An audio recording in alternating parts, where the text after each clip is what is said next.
बिस्मिल्लाहिर्रहमानिर्रहीम। अस्सलामु अलैकुम। हज़रत मौलाना मोहम्मद इनाम उल हक कासमी कहते हैं कि एक वाक़या कारी मोहम्मद तैयब साहब ने लिखा है। पहले तो मैं इस वाक़या को नकल करने से घबराता था, लेकिन जब इनके बयानात में पढ़ा तो इसके बाद सुनाने की हिम्मत हो गई। वैसे मैंने बाद में यही वाक़या फ़वाइदुल फ़ुआद में भी पढ़ा। अल्लाह ताला क़यामत के दिन दो बंदों का हिसाब किताब लेंगे। इनके नामा आमाल में नेकियां नहीं होंगी। अल्लाह ताला उनको जहन्नम में जाने का हुक्म फरमा देंगे।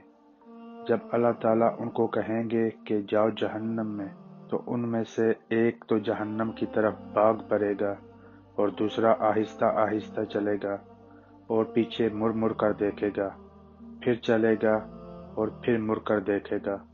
कुछ देर के बाद अल्लाह ताला उन दोनों को बुलाएंगे। हालांकि अल्लाह ताला सब कुछ जानते हैं, फिर भी उस आदमी से पूछेंगे। अल्लाह ताला भागने वाले से फरमाएंगे कि हमने तुम्हें कहा जाओ जहन्नम में और तुम भाग ही पड़े। वो कहेगा, ऐ अल्लाह, मैं दुनिया में तो आपके हुक्म मानने में कोताही कर जाता था। अब आपने जहन्नम में जाने का हुक्म दिया है तो मैंने सोचा कि इस हुक्म को तो पूरा कर ही लूं।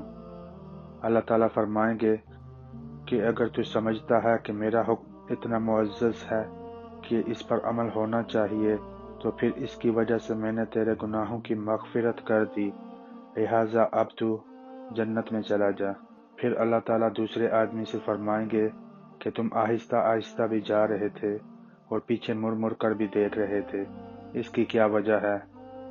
वो कहेगा, या अल्लाह, ज़िंदगी भर तेरी रहमत मेरे साथ रही और कभी भी आपकी रहमतों ने मुझे मायूस नहीं होने दिया। अगर आपने हुक्म दिया कि जाओ जहन्नम में, मगर मैं कदम आगे उठाता था और पीछे मुड़ कर देखता था कि शायद तेरी रहमत जोश में आ जाए। अल्लाह ताला फरमाएंगे, अच्छा, अगर तुझे मेरी रहमत पर इतना भरोसा है तो मैंने तेरे लिए भी अपनी जन्नत के दरवाजे खोल दिए हैं, तू भी इसमें दाखिल हो जा।